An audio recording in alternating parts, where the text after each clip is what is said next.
Nancy said. We won't, Kirby said. We'll stomp down the stairs so she knows we're coming and has time to clean herself up. Come on. She came back up to a normal standing position and straightened her shorts before bouncing out into the hall. Nancy got out of bed and followed her.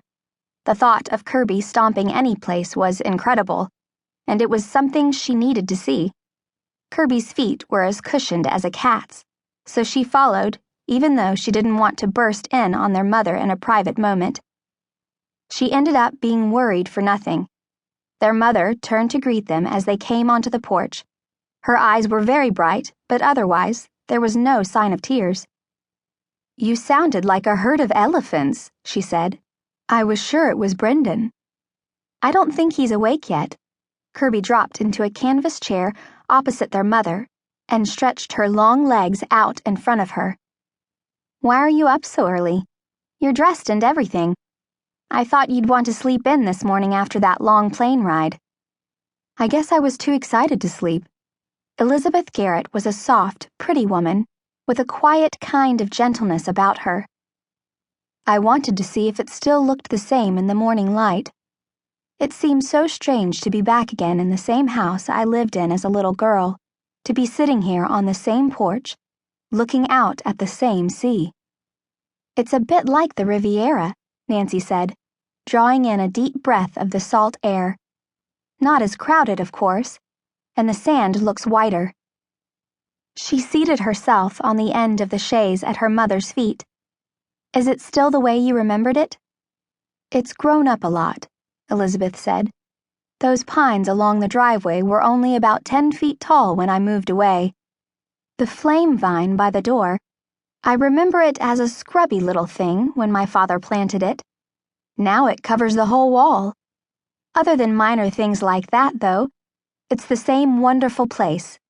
The tenants took good care of it. I hardly hoped to find everything in such excellent condition after so many years. I'm surprised you didn't sell the house after Grandma died, Kirby said. It must have been hard trying to keep it rented all the time. Your grandmother didn't want me to sell it, their mother said. She told me there would come a day when I would be glad to have a place to come to. There was a tenderness in her voice, a remembering. Strange how she could have known that. She was a very special woman, my mother. There should be some pictures and scrapbooks and other things of hers stored in the attic. We'll have to look through them someday. That would be fun, Kirby said. She liked to claim that she could remember their grandmother, though Nancy was sure that she did so just for the attention. Nobody could remember someone she had seen last when she was 2 years old. Nancy certainly didn't. I'm glad that we did come here, Kirby continued. It'll be fun to stay in a private house for a change, instead of a hotel. You won't think so when you have to clean it, Nancy said. We'll have to change our own sheets and dust and scrub the toilets. She wrinkled her nose.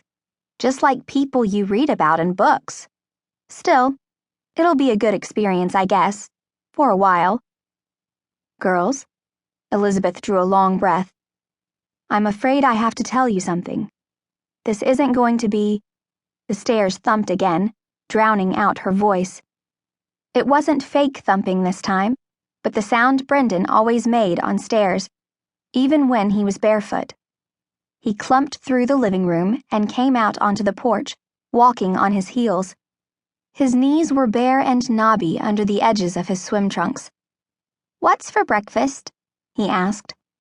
Elizabeth's face brightened, as it always did when she looked at her son. Brendan was a handsome little boy with his father's tilted green eyes, as clear and as deep as the sea. He had soft, light hair and a dimple in one cheek like an angel. It was ironic, Nancy often thought, that he looked like an innocent little darling, but in reality was so perfectly horrible. My hotel-raised child, Elizabeth said fondly.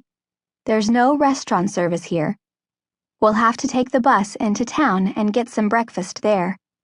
Let's swim first. Brendan rocked back and forth from his heels to his toes. What are you guys sitting around for? Don't you want to go down?